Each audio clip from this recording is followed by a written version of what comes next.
It's time to jump into the Wayback Machine and go back to the 80s. I am your host, Golden J, and with me, as always, rockin' Frankie Vegas. I'm alright. Ain't nobody worry about me. And we're here to take you back to the greatest decade ever. And maybe play a little golf. You never know. I never know. You ever play golf? I have done miniature golf, and I went to the driving range, and I just feel like I would embarrass myself if I ever went out and tried. I would love to play real golf. I just think I would look terrible and hold everybody else's game up. Listen, I do that every time I go out. So, yeah, it wouldn't be that big of an embarrassment. It'd be fine. I like playing golf. Golf is fun, but not very good at it at all. All right. So last episode at the end, if you listened all the way to the end, I promised you a little story. Ooh, story time. Story time. For starters, let me apologize for the lateness of Van Halen's OU812. Normally, I like to make sure that those are out about 1 a.m. for those overnight people that love to listen to podcasts while they're working the night shift somewhere. And, I think it's kind of the perfect time. So I always release it at 1 a.m. Eastern time, which, depending on what part of the country you're in, you may get it at, 10 o'clock at night in the West Coast. I don't know. Yeah. But I had been so wrapped up and stressed over what we had talked about a few weeks ago, and that is the audio book deal, the Audible book deal that we got with Tom Lyons at TomLyonsBooks.com. There's a plug to get it in there. Yeah, there you go. I'd been super stressed about getting that done, and I was working on it because I have a deadline, and it's a lot of moving pieces that I had to put together. It's not one thing. Yeah. Lance, fuck you for basically calling Golden J a fucking liar. When we told him about this before I recorded my episode, that's he true. basically called you everything but a fucking. It's like, you're fucking with me. You're fucking with me. You're like, lying. no, it's a real deal. Bullshit. It's a real deal. It's a real deal. And I have a deadline. We got a 3-book deal with this author, which I'm fucking thrilled about. And I got the first book done, Frankie. I got everything recorded, everything put in there, all the ads that he wanted in there. A little United States Paranormal plug, because it's the TUSOP group that's doing this. That's who we reached out to. And so I submitted it. Well, actually, as we record, it was last night that I submitted it. I'm a few days ahead of my deadline, which makes me super happy, because then I feel like I'm, really putting the effort into it, and it shows. Yeah. And I put it in, and within an hour, because the first book is only about 59 minutes long, within an hour, about an hour later, I get an email back from him that says, "Amazing job, Jeremy. I want the other 2 books to sound just like this one. Listeners going to dig it." And I did, man. I fucking danced a jig through the entire house. Because it was our first. It's my first time doing something like this, and I wanted it to be amazing. It's the first time. The first time. It's my first time. It's my first time. And I wanted it to be amazing, and I think the hard work that me and the girls put into it that paid out with one single email that said "amazing job." Yeah. And so we still have to go through the whole process of their Q&A, looking it over and making sure everything's good. But we got the thumbs up from the author, and that to me is huge. And I'm so happy. So now on to the second book. And Can we ask the titles or what the books are about? Or are you not allowed to say that yet? I don't know. I don't know if I can or can't, to be honest. Okay. So, well, don't do anything that can get you in trouble. I don't. Yeah. Let's just hold off, and I'll talk about it after the first book actually gets released, and we'll have we're gonna social media the shit out of that. Oh hell yeah! So But yeah, it's, this year for me started off really fucking rough. Nothing was going my way. Everything was a crash and burn. It's just a lot been going on. And since, late April, things have kind of turned around and we've gotten really lucky on a couple things. I got to work with the group out of London, and now I get to do this. Mm-hmm. The London thing, I have no idea. Guys, I've been ghosted on that. I recorded with them. I've actually emailed the guy that I recorded with, and I've got nothing back. And so I don't know what they're doing with it. If they abandon, that's the name of the series, Abandon. If they abandoned the whole process because they weren't getting what they wanted out of it, I don't know. Maybe, money thing, maybe, because they're a very, very small company that was putting it together. I don't know what happened. It was a really cool experience. It was humbling to be asked to go do it. I don't know that I did a great job. I've talked about that before. I mean, it was a very, very, very quick turnaround and doing something that I didn't know what they wanted from me.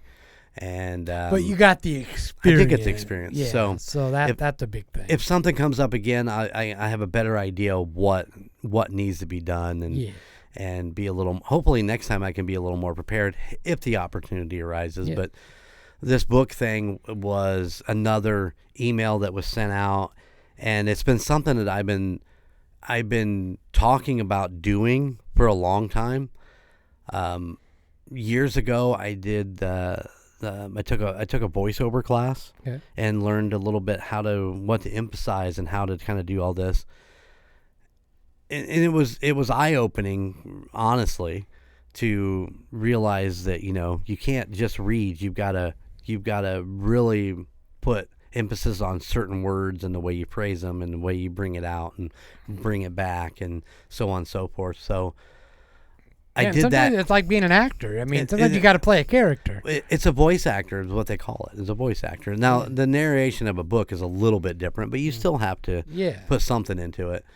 And about a year ago, it was brought to my attention this space where you could go and create a page and put up auditions and I'm like, I need to do that, and it's been on my checklist to do, but podcast world is very, very busy, period, and I hadn't sat down to find a couple snippets from books that I would read for an audition. And Tom reached out through our email, for the United States Paranormal, and asked if we'd be interested. I immediately got back to him. The original series that he had asked me about, he'd already booked somebody, but he asked me to give him a couple days. He wanted to finish up that deal and get it going. Okay. And then I emailed him again. I'm like, hey, we're still super interested, and would love to work with you on this. And he's like, I got 3 more books that I'm getting ready to do. Here they are. And he sent me, it was really cool because he sent me the offer for the first one after I set up on the page. He's like, you got to go get set up on here because that's where we're going through. And I got set up, and I emailed him, said I'm all set. And he's like, I'll email you offer, give me a day or two. And it was funny because we were going back and forth by email, and he's like, all right, I sent the first offer for book number 1.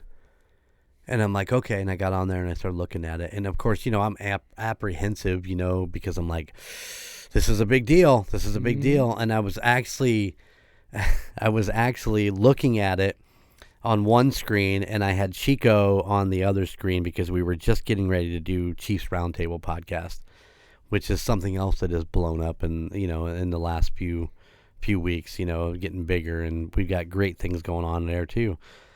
And I'm like, what do you think? He goes, will you just do it already? So I clicked accept the offer, and immediately I got an email back from Tom, and he's like, listen, I'm just going to go ahead and send you the offer for the other 2 books. And I'm like, all right, let's do it. So I accepted all the offers, and he sent me all the manuscripts. And it's just been about timing and getting everybody in here to record because, the Rocker Chick's doing a story. Because there's 4 reports per book, and they're personal they're personal stories that people send Tom, and he makes books out of. Okay. So, the girls are reading the female parts, and I'm reading the male parts, and he loves it. He loves the way we chopped it up that way, and we're going to move forward to book number 2. Sweet. Yeah.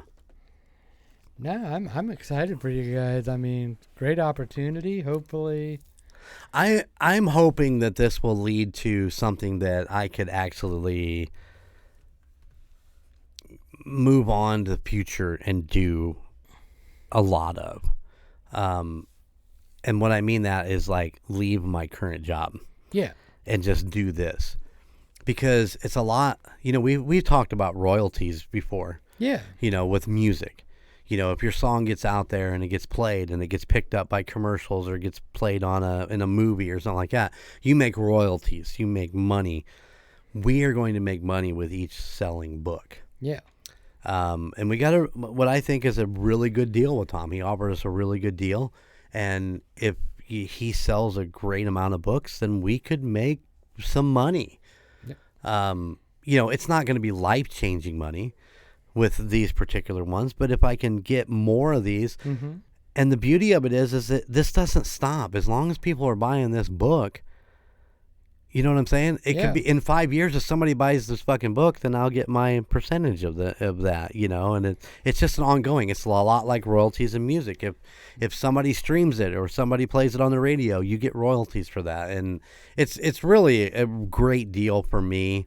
Especially with all this equipment that I've got and the availability that I can do this. So, but it's very, very, very time consuming. So let's put it this way. A 15-minute segment in this book takes about an hour to record. Okay. It's not something and all three of us are the exact same way. We want it to be perfect. We want it to be good. So you're like, I can do that better. And you redo it. So that 1 hour of recording now turns into 3 to 5 hours of editing. Yeah. And making sure all the levels are set, and it's a lot to do. Yeah. And of course then my daughter hears about this and she's like, "Well, you need to set me up on this account because this is something I've always wanted to do." And I'm like, "Well, the fuck you going to record this at?" And she looks at me and I go, "Oh, B, I'm going to get a taste. If you're going to fucking make me do all this fucking work to get you shit, you're going to be paying me." So, yeah. Yeah, I really do. I hope this goes somewhere. Hopefully, it'll get out there. Your voices will get out there. And it'll be like, you get, your big time authors out there. They're like, "Hey, I like the sound of them. Have them do one of my books that I know I'm going to sell out the ass." And, exactly. That's what we're shooting for. And like I said, 2026 has been the opening of it was such a shitty year. I had so much going on, and it just was, everything was falling apart on me. And I mean, literally at one point, one evening, so much shit went wrong. I literally laid on my couch in a ball and just begged for mercy. Because it was like, I can't take anymore. There's just too much coming at me. Yeah. Fortunately for me, I have great friends like Frankie, and a great support system with the rocker chick and my family, and we get through things. We make things happen, and that's been a great part of getting to where we are now. So hey, if the whole audio book thing takes off for you, we may have to cut back to every other week for Golden 80s, just to give him, because of the time consumption. And it's not that we want to do that, but it's going to have to be a need. It could be a possibility, but not right now. Yeah. Yeah, we're still going to bring you episodes every week, but it is something that has crossed my mind. It's like, maybe I need to take a month off to finish up these 2 books and do all that. But I don't want to. I love being here. I love being with our listeners. And you guys made the Van Halen series really, really good. Our numbers were really good with that.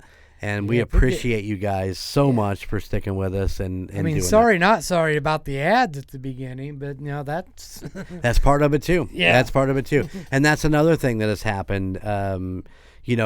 We reached a number that allowed us to start having Podbean ads. So I know you guys listen to either Spotify or what is it, iTunes or whatever, wherever you listen to, whatever you listen to this podcast. We disperse through Podbean, and Podbean has an ad market, which we've been signed up for with Tusop and Call Guys and Indiana Chiefs fans for a long time, which Indiana Chiefs fans turned into Seasoned in Hell. And of course, with putting out multiple episodes like the Puck Yeah podcast and Indiana Chiefs fans and the Gridiron Kingz, it boosts up our numbers, so we reached the number level that we needed to be to get on the ad market. And thanks to you guys, all you listeners of Golden 80s, we reached that. We reached that number with Golden 80s, which is fucking amazing. Yeah.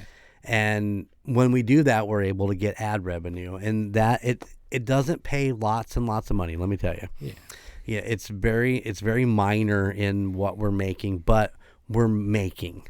Yeah. And in order to keep Golden Mojo Entertainment alive, Golden J has to do audiobooks. He has to go DJ jobs. He has to do ad markets on our podcast. All these things help keep this business alive and keep us going.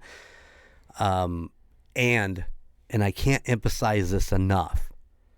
The fact that Frankie and J-Dub and the Rocker Chick and Lance and Brooke and Logan, who am I missing? Coach Rob and Earl, all those guys volunteering their time, you guys volunteering your time to come do this with me. It makes a huge difference, because I'm going to tell you right now, if I was running solo on Golden 80s, you might have gotten 20 episodes, and then I'd be like, yeah, I don't know what else to do. It might have been better. I don't know. I doubt it. It's nice to have somebody in there, and I think that's where Lance is with the Puck Yeah podcast, is having some, he's, just telling about hockey. He doesn't feel like he has somebody to breathe with. So, hockey. Golden Knight did beat the Anaheim Ducks. We talked about that a few episodes about, and they just beat the Avalanche. No, they're going to the finals. Did they really? Yes. Oh, congratulations! I was gonna look, and I was gonna watch them the other night, and I got sidetracked. They swept the Avalanche. I thought the Avalanche was a team to beat. That's what way Lance talked. Yeah. But no, they swept them. All right. Good deal. Go Knights. All right. They have Golden in their name. Yeah. All right, Frankie. All right. Was that enough of a story for you? Yeah, that was great. I'm proud of you. Your 2026 is picking up. It's picking up. Now, if you could get me some episodes of MurdNerds out, it'd be perfect. I know, brother. I know. I'm looking forward to this story so much, and he just will not put it out. He's like doing it on purpose to antagonize. No, I am not. Believe me. It's like I'm going to fuck with Frankie. It's like every time I turn around, I'm like, I really need to. Oh, fuck, I got to do that. Oh, shit. Here we go. I need 2 weeks of just me in the studio and, between editing and everything else. But J-Dub says I have to come to work. I don't know what the fuck that's all about. They can't just clock me in and out. I've got to actually go physically be there. Move boxes around and shit. I don't know. Bullshit. I call Tell bullshit. her to get off her ass and do it herself. He paid me to say that. Oh, God damn it. Oh, God damn it. No. I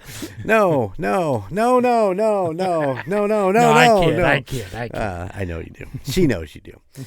All right, guys. Hey, here's a little word from Perfectly Picked Games. Yeah.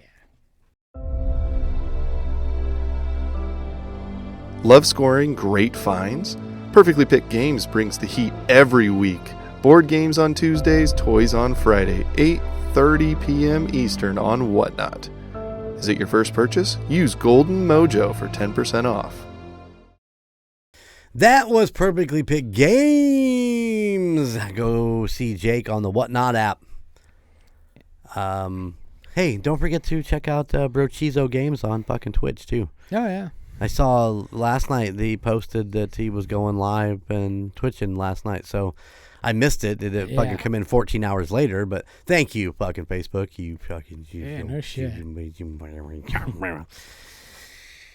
Frankie, This 1980 American sports comedy film directed by Harold Ramis, written by Brian Doyle Murray and Ramis and Douglas Kennedy, starring, are you ready for this? Starring Chevy Chase, Rodney Dangerfield, Ted Knight, Michael O'Keefe, and Bill Murray, with supporting roles by Sarah Holcomb and Cindy Morgan and Doyle and Murray themselves.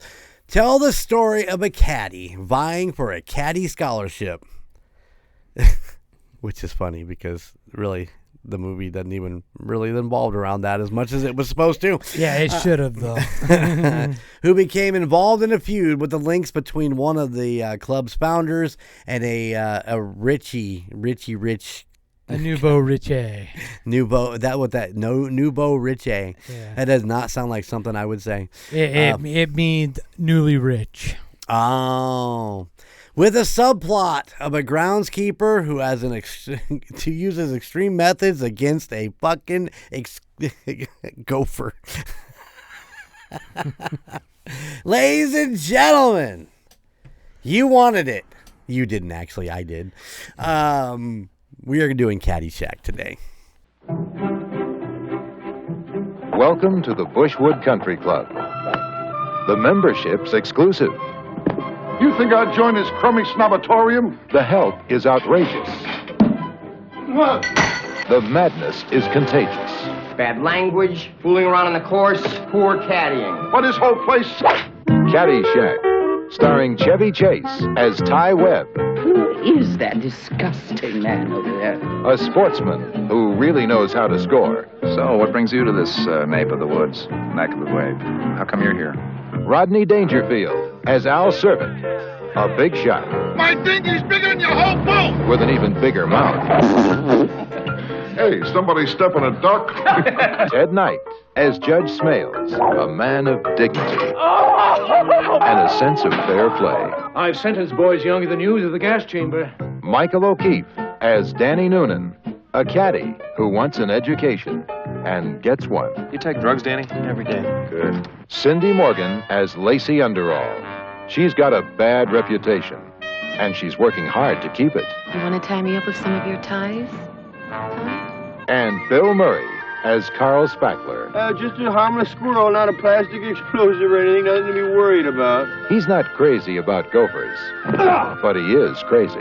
Licensed to kill gophers by the government of the United Nations. And introducing Mr. Gopher as himself. I said freeze, gopher! Caddyshack. It's all about swinging, Kiss me, you fool. but not on the course. Hey, you want to make $14 the hard way? Playing a good game He got all of that one. and talking a better one. Hey, I should have stayed home and played with myself. Taking shots That was a bum shot. and making time. We couldn't possibly think less of each other. Controlling your drives Wow! and losing your grip. It is! You! Out! Score. The man's a menace. Caddyshack, the comedy with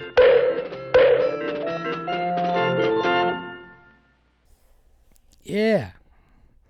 That's it. It's not a bad movie. It's not my type of movie. I think it should have been. I think it should have actually paid more attention to the teenage angst and Right.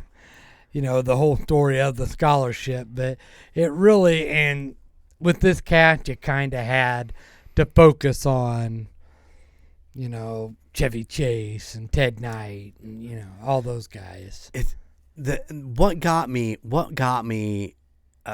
thinking about this movie and why I asked Frankie to do this one was because something that came up and they were talking about this movie, and it basically revolves around fucking Bill Murray and Chevy Chase. Yeah. And that they actually had gotten into a fist fight at one of like the Saturday Night Lives or something like that, one of the tapings of that, or backstage. I think that's where it was at.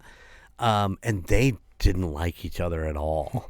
And here you have them in this fucking movie together at this point, and it was the reels or the fucking little YouTube story, whatever the hell it was I was watching, revolved a lot around that. And then they broke into some of the other storylines, like the fact that this was Rodney Dangerfield's like first movie. And he'd been doing stand-up for so long, he had no fucking idea what he was doing. And Harold Ramis,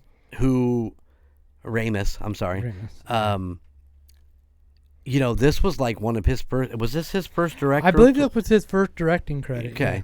I mean, he was learning too, and basically he told Rodney, just go be you, and we're going to film it. So, like, him walking through the fucking, at the beginning of this movie, when he's walking through the clubhouse and through the pro shop, and he's just fucking, look at this hat. Who'd wear a fucking hat like this? This thing is fucking stupid. And then there's Ted Knight over there wearing the hat. You know, everything was so stand-up comedy-ish for Dangerfield, because he didn't know. They called action on him the first time. He just stood there like, what the fuck's going on? I got no respect. Yeah, no respect. No respect. But yeah, for me, I loved this movie when I was younger.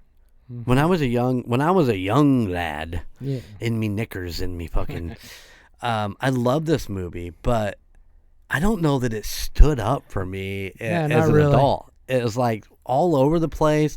The jump cuts were fucking terrible. It's like we go from this to that, but it has its moments, you know? And we can, how do you want to do this? You want to break it down, or you just want to kind of talk about all the good stuff that was in this movie? Well, we can talk about however you want to do it. I mean, I would love to have seen what the original concept of this movie was, because like the whole thing with Bill Murray and the whole, that was supposed to be a very small part. Very, very small part. And it just, Ramis he expanded it, and he just kept changing stuff. And he made it bigger. And I think that's what he did with all the legends in this movie. Mm-hmm. He just kept expanding their parts and really kind of buried what the movie was supposed to be about. Yeah, the original concept for this movie was about Danny, was it Newman? Noonan, Danny Noonan, and the story was supposed to revolve around him. Now, Danny was played by Michael O'Keefe. Yeah. What did Michael O'Keefe go do with the rest of it? That name sounds so... The thing that I know him from is he played Jackie's husband in Roseanne, Fred. Oh, yes. Yeah. Oh, man. I know he's done a lot of other stuff, but that's what I remembered. Because I didn't realize that was him in the movie until it came on. I was looking at it going, oh, fuck. Right on. That's Fred. Let's see. He done a lot of television. There's Roseanne, 35 episodes. Law and Order, CSI. I mean, he's done a million things. Yeah, I did not realize that's who that was. There's the episode of Leverage. Oh shit! He had a nomination for an Academy Award for The Great Santini. Really? Yeah. So yeah, I mean, he has just been in a ton of shit. I mean, wow. Yeah. Michael O'Keefe. Like I said, I knew the name really stood out, but I didn't realize that was Fred from Roseanne. That's fucking awesome. But anyway, so basically it was supposed to revolve around him. Yeah. And getting this caddy scholarship because he doesn't have any money. I mean, it looks like the house that he's living in looks like a fucking orphanage. With all the, you know, at one point when he walks in the very beginning of the movie, that his dad's sitting there and he's looking at this kid's like, who are you? Where did you come from? It looks like an orphanage with all the kids that are living in this house. And I thought that was an interesting concept. But I related to that scene because I know I woke up with girls at my house. I'm like, who the fuck is this? No, didn't have that problem. That's sad. I wish I would have had that problem. No, I mean with my daughters having friends. Not me personally. I've never rolled over in bed and be like, what the fuck? Never? Really, Frankie? Never? No. Never? No, I remember my conquest. It's conquest. So yeah, I mean the plot had turned into a subplot. It was one of those things, and then of course you bring in Bill Murray, and Bill Murray as what was his name? Carl. Did they give him a last name? Let me get down Spackler. Carl Spackler, the greenskeeper. Cast list here. Yeah. That role with him and the Gopher just turns into this big fucking thing. Yeah. And then they turned around and spent $500,000 on building this animatronic Gopher, which now really beat up their budget. As far as, they weren't planning on spending that much money on this puppet for a Gopher. But to be honest, in the rewatch, that Gopher is pretty fucking great. Oh, yeah. Yeah. The moving of the arms and the head and the eyes and all that stuff. You feel like he's an actual actor in the fucking movie and not a puppet. Mm-hmm. I just thought that was... to me, the best part is fucking Bill Murray and the Gopher back and forth. And I mean, you could have just fucking taken everything else out and just had Bill Murray chasing this fucking Gopher around the whole movie. Well, that's probably the most biggest thing people remember about the movie is the whole Gopher thing. Absolutely. Which was supposed to be very minimal in the beginning. It was a subplot that wasn't supposed to be there. And then, then they realized what a great idea that was to bring that forth. But the budget for the film was $4.8 to $6 million, and box office they made $60 million. So they made their money. They definitely made their money. They paid for that Gopher. Yeah. They paid for that Gopher. So yeah, you have basically Bill Murray as this fucking whacked out groundskeeper who, someday I'm gonna be the groundskeeper and not just the assistant. Yeah, I've been going to school. Yeah. Got that going for me. Got that going for me. And of course, the classic Bill Murray stand there watching the old women golf. It's like, oh yeah. Yeah, that's how you like it. Yeah, and he's washing a fucking golf ball. Looks like he's jerking off because you can't see what he's doing, but he's just stroking it. Mm-hmm. And if you've ever been on a golf course and washed your golf balls, you'll know exactly what we're talking about. But, just Reyes did an amazing job shooting this movie as far as the scenes that he shot. Yeah. I did not care for the quick turns. Yeah. It's like, oh, we got Bill Murray out here watching the old women playing golf, but now we're going to talk about Danny over here doing this. Yeah, way too many different storylines going, and he should have kept with one central, maybe one little subplot. It just got, with the whole thing with Danny, the thing with Ted Knight and Rodney Dangerfield. Right. Whatever the hell Chevy Chase's thing was, I mean, Chevy was, let's put this together. Chevy was a child of money. Yeah. And I mean, even and then of course Ted Knight, who was when we talked about this earlier, the club member the country club founder, Ted Knight played that guy. Yeah. Eli Smales. Eli who? Judge Smales. Judge Smales. We'll just say Judge Smales. We'll just say Judge Smales. He is like the president or whatever of this fucking country club, and his niece comes into play in this movie, and she's just random throughout this movie. Yeah. But she fucks Chevy Chase. She fucks Danny. Terrible. Yeah. Terrible. But she's the hot girl that everybody stares at. All the caddies are watching her walk around the pool and shit like that. So the whole thing's very, very interesting. I think she played Stacy, wasn't it? Wasn't that her name in this movie? Her name was Lacey. I was close. Lacey Underall. But and then of course she sleeps with. I just got that. 'Cause her name is Lacey Underall, and her character is Smales Oversec niece Underall.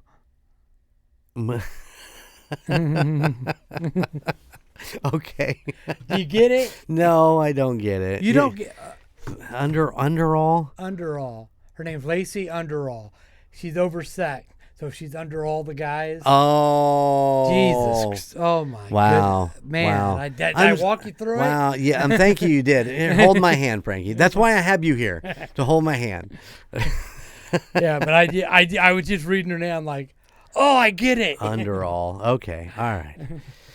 So yeah, Chevy Chase's character Ty is just a guy who does nothing but sit around and play golf. Yeah. And is a slob, and like she's at his house, and she's like, "There's a check for $70,000 here." And he's like, "Yeah, keep it." And I'm like, "Fuck, I want to go over there and hang out. I'll pick up a couple of those if they're just laying around." Mm-hmm. And then of course you have Rodney Dangerfield's character, and he's the novice Richie. What did you say that word was? Notorious. Notorious. Nove. I don't remember how I said it. Novu Riche. Which you said means it's new money. New money. Yeah. So here's Rodney Dangerfield's character. And what was his name in the fucking? Al Cervic. I don't know that did they ever call him by his fucking name? I don't remember. Here he is just throwing around money. He's got all these, his golf bag has fucking a stereo and a TV and phone and a fucking beer tap. And, it's just like, it's crazy. He's just got all this money because he's a condo builder and he's a developer. And they're developing all around this golf course. Yeah, exactly. So he just comes in and starts taking over. And, of course, Judge Smales does not like him. So there's where the controversy for those two come into play. But once again, it's a kind of a stupid thing because, Judge Smales is kind of an arrogant ass. Mm-hmm. And Rodney Dangerfield's character, Al, is, just easy going. It's like, come on, man, just take it easy. Lighten up a little bit. Have a little fun. Yeah. So, yeah, the plot to that is that they're going to take each other on in an 18 round of golf. For what? What did it start at, like $10,000? Yeah, it like went to 10,000, then it got up to 80,000. It got up to 80,000. I believe, yeah. They double or nothing there. Rodney wasn't having a good game. He had Ty as his partner, and Ty is like fucking blindfolded early in the movie, out just making these long shots. Yeah. And, he's like this amazing savant golfer, and it's crazy because Chevy Chase got top billing in this movie, and it really, you could have had this movie without him. You absolutely could have had it without him. You didn't need him in this movie. Yeah. But I mean, he was the name. That was the big name at that moment, and that's why he got top billing. Even though Bill Murray was actually still pretty popular at that point, definitely Chevy Chase was the big name. But what else was subplotted in? Oh, Danny and his Irish girlfriend or whatever that she thinks she's pregnant at some point in the middle of the Maggie O'Hooligan. Yeah, there you go. Played by Sarah Holcomb. And this movie actually ruined Sarah. I don't think she went on to do anything else, did she? No, she. Yeah, I was reading on her last night, and she just. Yeah, she lost her damn mind. She did, and you know why? And so you might remember her from Animal House. Yeah, she was the young girl that shows up and gets drunk with one of the pledges, and he ends up taking her home in the fucking in the shopping cart, and ends up being like the mayor's daughter. Yeah, or the something. mayor and daughter. Yeah. But yeah, so Sarah's on set with Caddyshack, and of course, with all of these big name stars, they're just partiers, and so when they're not filming, they were just fucking partying. And then when I mean they're partying, just I guess it was intense, Frankie. Yeah. Some of the biggest parties were going on with Chevy and all those guys. I don't doubt that one. And it was just debauchery, and this really did ruin her. Is from my understanding, it was too much for her to get too deep into. But she was really a very talented actress, and it's too bad that. Yeah, she ended up with mental illness, drug abuse. She was institutionalized. There's a character from a movie called Stateside. It's named Dory Lawrence, which was based on her. Really? Partially based on her. Okay. But, so I've never seen the movie, but I haven't not either. I just reading on that. But yeah, she did like you said, Animal House. She was in Jaws 2, but her role and a bunch of other teenagers got cut because money, I guess. Oh, okay. So that was kind of the start of her downfall, I guess, if I understand correctly. But yeah, anyway, it's a sad. It is sad. Is she not alive? She is still with us. Okay, cool. I believe so. I didn't get that far, so.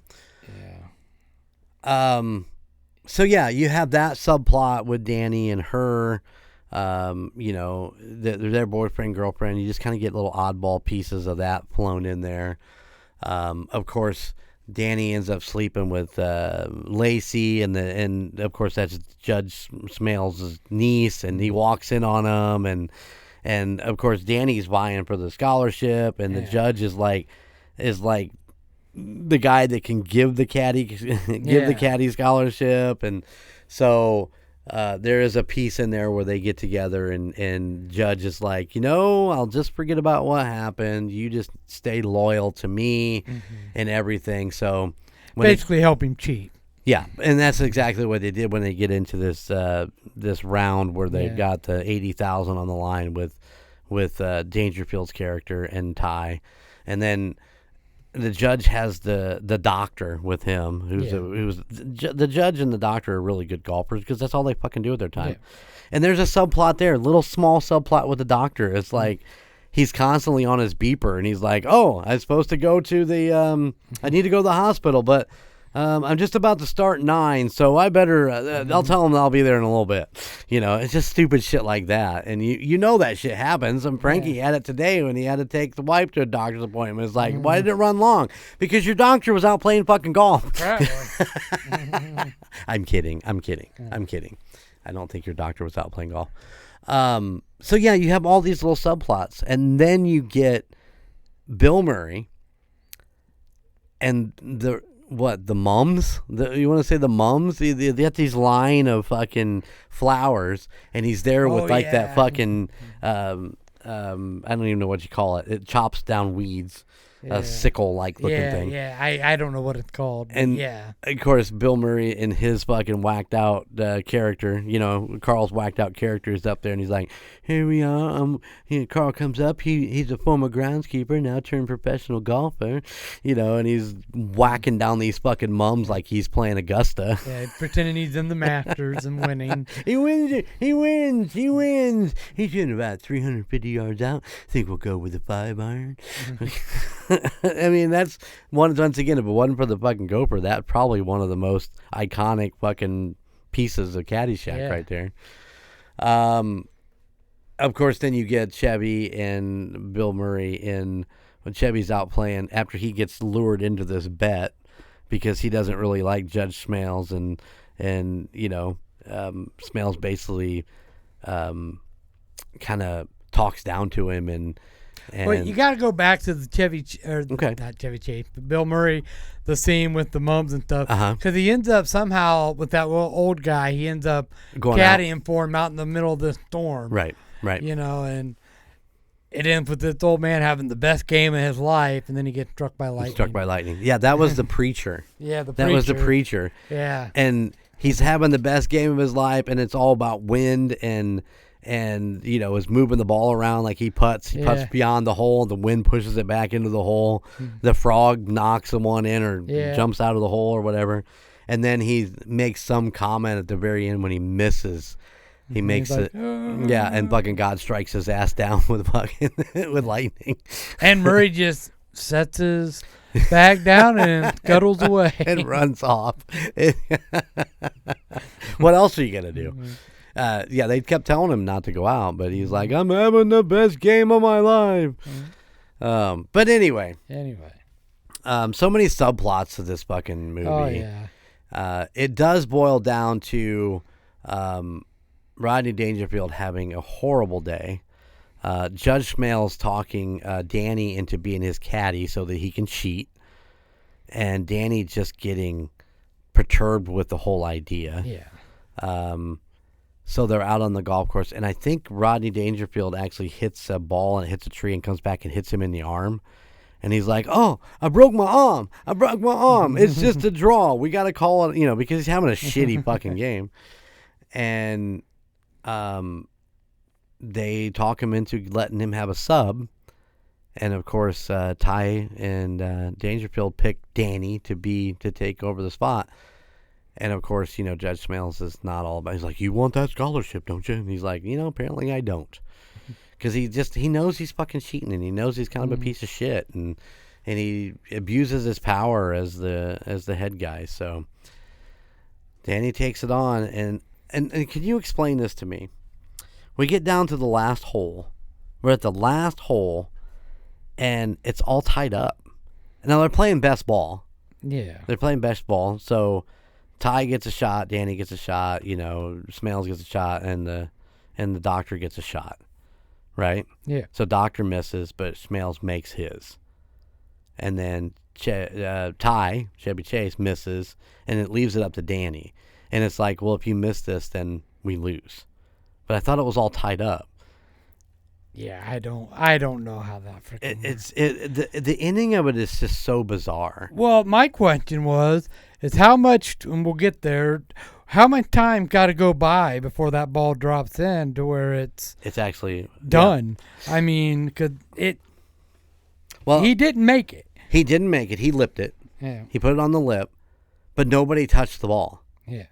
So, I mean, it wasn't like he went over and tapped it in. Yeah. He just stood there and kind of thing, and that's when Bill Murray throughout this whole, into this whole thing, he's been dropping plastic explosives into the gopher holes because, he tried to flush him out with a fucking fire hose, but you can tell he fires it up, and it looks like a fucking water feature. Water fountain. Yeah, it looks like something from Dallas. Bellagio fountains in Vegas.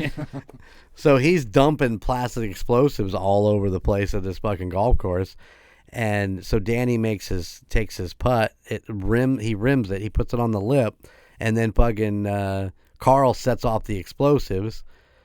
And to be honest, I mean, that as I'm watching it back, I'm like, the major explosives that went off, that ball should have dropped way earlier than what it did. Yeah. But of course, suspense will get it from being on the lip to being in the hole, which in turn means that Danny and Ty win, and Judge Smales now has to pay up $80,000. But once again, I thought for sure that they were tied up going into that last hole. Yeah. So. Yeah, so they tried, he wasn't going to pay, and so who were the goons? Because I'm like watching this, Dangerfield's goons. Do you have any idea? Let me see if I can. Because it almost looked like it was fucking, a couple of WWE guys. You know what I'm saying? Yeah. Trying to find. You just keep talking.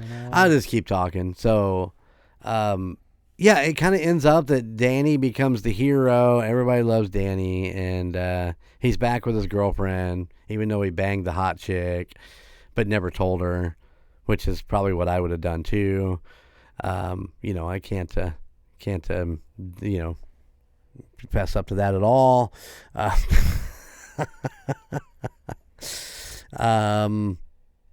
Yeah. I don't know, man. The the fucking gopher is still alive after all those explosives go off. So because it ends with Ted Knight character Judge Smales running off and sending the goons, right? And Dangerfield sending in goons, which I cannot find. Right on, that's who they are. I sending in goons running after him, and then it goes. It showed the golf course is destroyed. And then it just showed the gopher pop up, start doing a little dance. Yeah. I'm all right. Ain't nobody worry about me. By the great Kenny Loggins, who did every the fucking 80s movie theme song. Highway to the danger zone.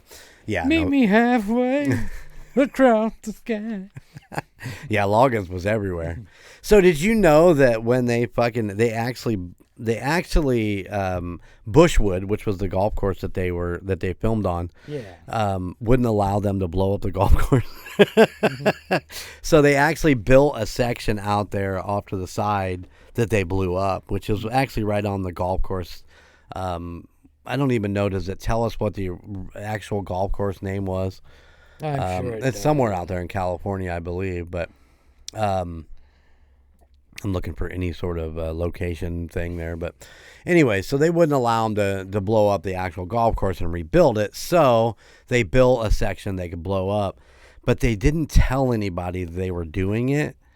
Like air traffic control, because apparently this golf course was like really close to an airport, and it almost caused a fucking plane to crash when they set off the first explosives.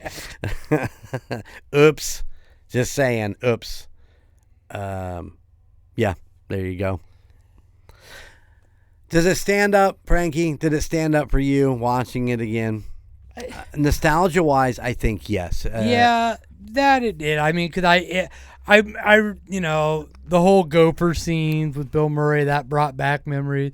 We didn't talk about the pool scene. Oh shit! Yeah, the pool scene. Yeah, you know, it was so quick and so really random that I didn't even think about it. Mm-hmm.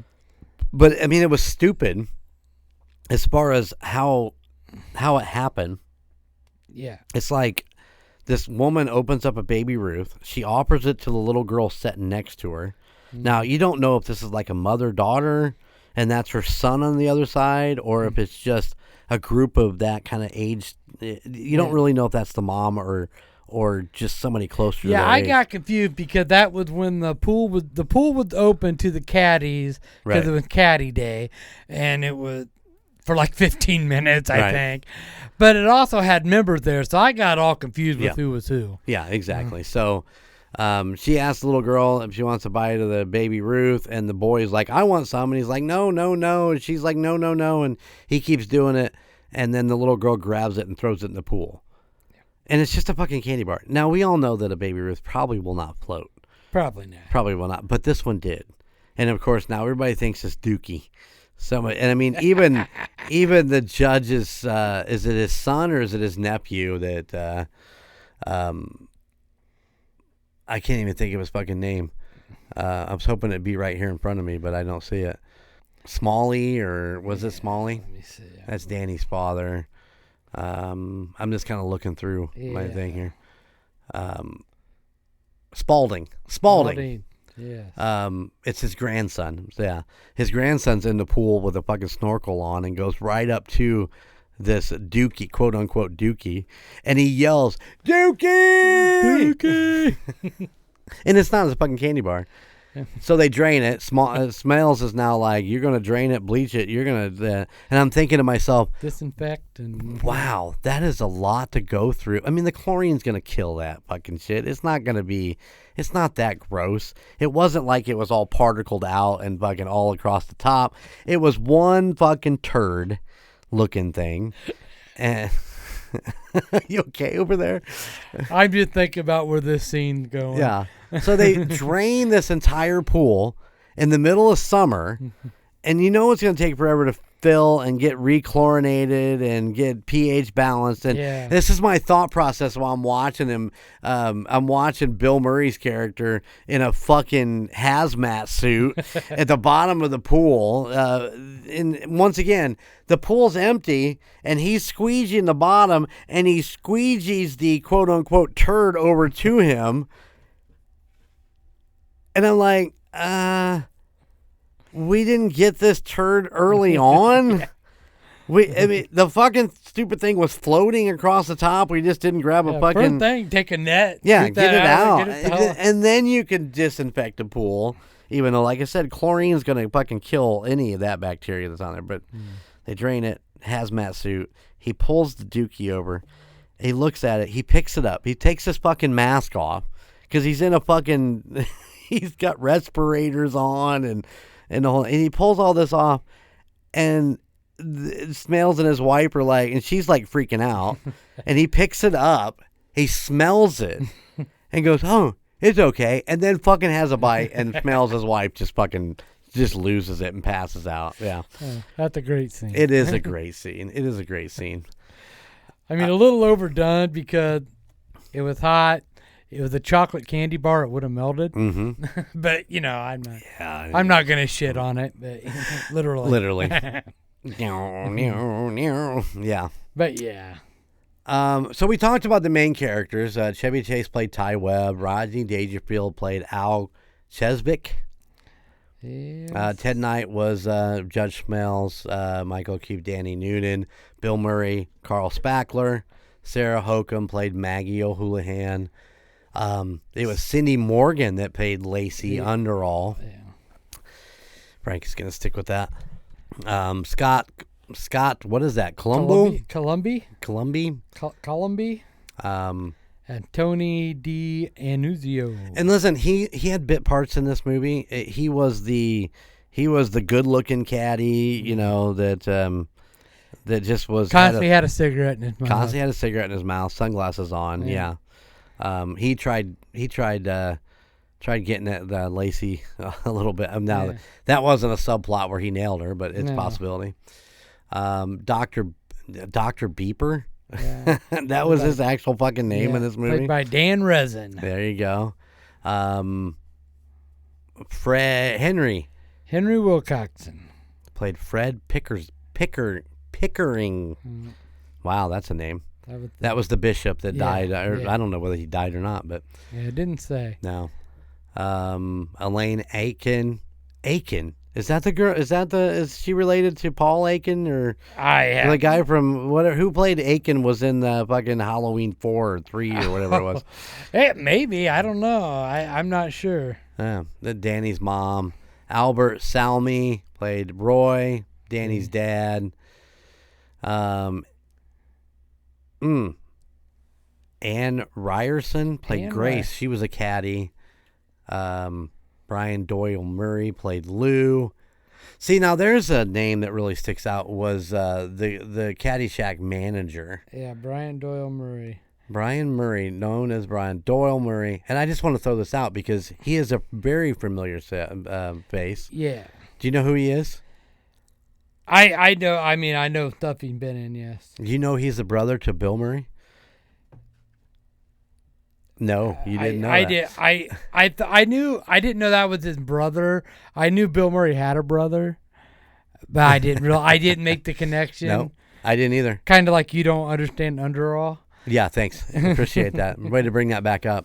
Ghostbuster 2, Christmas Vacation, just to name a couple. JFK, Wayne's World. Oh yeah, Noah Vanderhoff. Yeah. Well, it certainly does suck. Groundhog Day, Cabin Boy. But yeah, it's he's Bill Murray's brother. The voice of the Flying Dutchman on SpongeBob SquarePants. Wow. Really? He was in The Middle. He was on The Middle. The ABC sitcom. Yeah. He'd done a little work on Saturday Night Live. Yeah, I mean, you know this guy. In this movie, you see him, and you're like, oh, I know that guy. So, any other names stand out you want to throw up there? Yeah, hold on. I see Violet Ramos as a Noonan child. Mm-hmm. I wonder if that was absolutely. Harold's daughter. Absolutely. You know it had to be. Yeah. Had to be one of those kids that were running around that house. Yeah, this is an extra. Yeah. Yep. An uncredited puppeteer, Pat Brimer, at the puppeteer of the Mr. Gopher. I'm all right. But yeah, no other names really stand out to me. But that's fair. I would definitely say check the movie out. Check it out. It was fun. Like I said, it doesn't really stand. I don't even know. It doesn't stand up. I don't think. Yeah, it doesn't. And in case Chevy Chase and Bill Murray do not appear in one scene together. Yes, they do. No, it says right here, Chevy Chase and Bill Murray did not appear in a scene together. But they did. But it said they didn't. I know. I hear you say that. But they did, because there was that scene where Ty was playing at night and ends up being in Carl's living room, the ball set on his pizza. And then they start smoking that joint and you're and then right. shotgunning You're whatever right. was in that bottle. So You're right. Well, why are they saying they didn't appear in a scene together? I don't know. We can't believe anything we read on the internet. I guess not. Liar. Fuck you, Wikipedia. Unless they split screened and didn't fucking actually. Yeah, maybe. But they were together in that scene. That's the only one. That's the only scene. But that was one. Okay. Yeah. Oh, okay. Wow. They originally they didn't. And then they rewrote and put that scene in. Reyes said, "Listen here, fuckers. You're going to make my movie great." Yeah. So they made, how much did you say? $40 million on a $3 million budget? Yeah. It was a... Hold on, let me get back. All right. Let's say $6 million budget, and they made $60 million. So definitely did extremely well. Everything was distributed by Warner Brothers and production companies Orion Pictures. Mm-hmm. Johnny Mandel did all of the music. I'm assuming just the background stuff that was hiding out, because we know Kenny Loggins did some of the main stuff. So, there you go. Have you seen Caddyshack 2? I think I did a long time ago. I know it. I don't remember it. It was considered to be a bomb at the box office. Yeah, and well, the only role that came back was Chevy Chase's role as Ty. Yeah. That was the only reoccurring returning. Returning. Yeah. So, I mean, take it for what it is. Yeah. I probably won't go and watch it. I might get super curious and go back, but I doubt it. I haven't seen it. I didn't know if you had seen it or not. I did, but it was a very, very, very long. Like I said, I used to love this movie, so why wouldn't I want to watch the second one? And I think it was very disappointing. I think. Yeah, from what I read, it was, but I don't know. I can't say that because I've seen it and can give an opinion. Right. I don't remember it at all. So maybe next week we'll do Caddyshack 2. Caddyshack 2 coming next week. No, not so much. No. All right, guys, make sure you go check out GoldenMojoENT.com, where you can find all of your Golden 80s merchandise. And if you want us to do something special, hit us up on Facebook. You can DM us, or you can send us an email at thegoldenimage80s@gmail.com. So many emails that I got to deal with. I get a little, get a little off kilter when trying to take emails. Yeah. Hey, email any of them. It'll get back to us. MurdNerds@gmail.com. The United States Paranormal @gmail.com. Indiana Chiefs fan you send it to the United States of Paranormal, it'll probably get buried. Yeah. They get the mail. Yeah, they get the mail. Something like that. All right, guys. Until next week. Hasta la vista, baby. See ya. Thank you for listening to the Golden 80s podcast. Check us out at GoldenMojoENT.com, where you can find out about our great merchandise and a little bit about Frankie and Golden J. Also, at GoldenMojoENT.com, you can find out about all the other podcasts in the Golden Mojo Entertainment network of podcasts, like the United States of Paranormal, Indiana Chiefs fans, the Gridiron Kingz, MurdNerds, the Nostalgia Tug, Real Terror, and the Puck Yeah Podcast. But you can still find Golden Image Podcast, A Quart of Books and Booze, and The Call Guys wherever you stream your favorite podcast. And if you have a story that you would like us to cover, just let us know at thegoldenimage80s@gmail.com. Please like, rate, and subscribe wherever you listen.